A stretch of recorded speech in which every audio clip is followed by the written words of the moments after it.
How did Denver, aka First Things First, come to be mine? How did that purchase come about?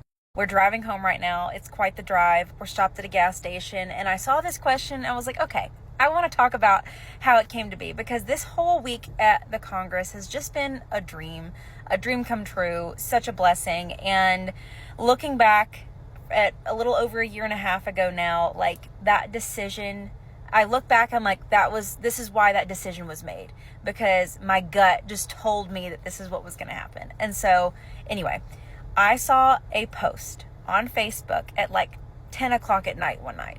Amy Mackey Smith, who has Capel Creek Farm, she is Denver's breeder. She is an accomplished showman, breeder, horsewoman. Her and her family are amazing. Anyway, she had posted this young stallion like a year prior, and I had seen the video and I was like, that is a killer 2-year-old. It was a short clip of Aaron loping this young horse around.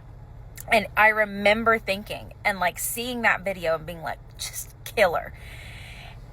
Fast forward a year, and she posts that same video. So that's why my brain just like clicked on it. So it was that same video, and then it was like another video of him changing leads because they were currently at a horse show and he had just started changing leads.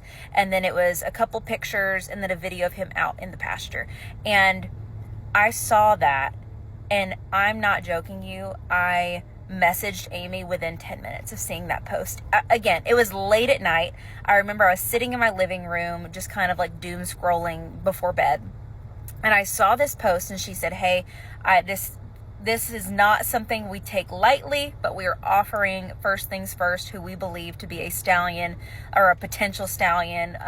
This is going to be an incredible show horse. We are offering him for sale because they are moving into cutting horses.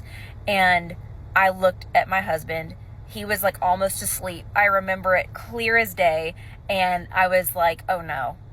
Because I had literally just purchased VS Code Red like the previous August. Like this wasn't something that should have been necessarily on my brain.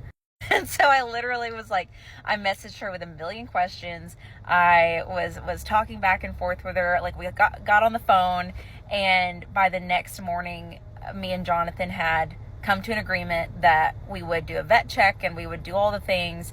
And, you know, it wasn't, I think they had to do the vet check because it was at a horse show in Ocala. I think they couldn't really get to him until that night. And so like I was sweating all day and like waiting for the phone call. I talked to Aaron Moses on the phone, and up until that point, I really hadn't talked to Aaron a whole lot other than like sponsoring some horse shows.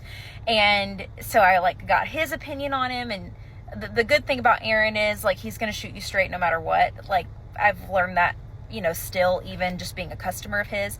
And so just got like, there wasn't really much bad to talk about. It was pretty much all good.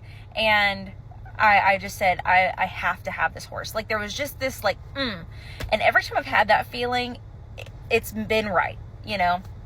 And so we ended up going through with it.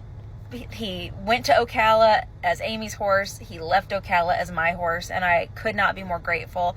Amy has just been the best, and that's when a few months later she offered me Kennedy, which is Denver's mom. And so that's just been a great relationship. I now have 3 horses from Amy because Erlene is one as well. So absolutely admire her so much as a breeder, as a horsewoman. And after talking with Aaron, after talking with Amy and her feelings, and then after meeting Denver and going to Aaron's place, I felt it was best to leave him where he was. And we made the plan to kind of be on course for showing him in the versatility that year at the World Show. And then ever since then, we've kind of just taken Denver in stride with like where he was in training and where he looked best, and you know, all these things as far as, you know, do we do the Western Pleasure, do we go straight to doing the Western Riding, you know, when do we show him, when do we not? All those things have just come together so well. And so I did see like this conspiracy on some posts being like, she didn't pick that horse out, she had someone shopping for her, and blah, blah, blah, blah. She doesn't know a good horse. And I'm like, y'all don't even know. I saw him on Facebook at 10 o'clock at night one night and owned him by the next day because I just absolutely had this like gut feeling about him. Trust me, if someone goes horse shopping for me, I'll let you know because I've done that before.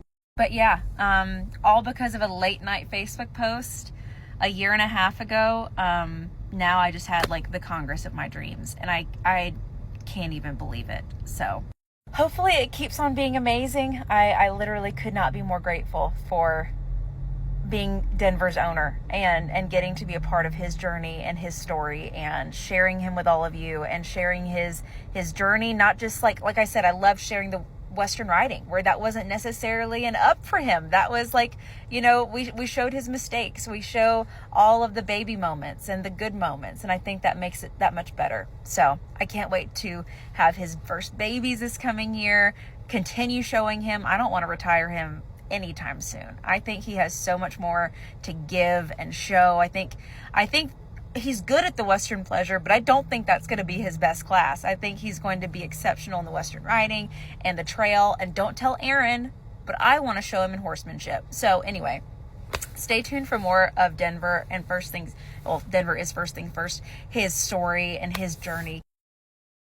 Just getting started, or at least I hope we are.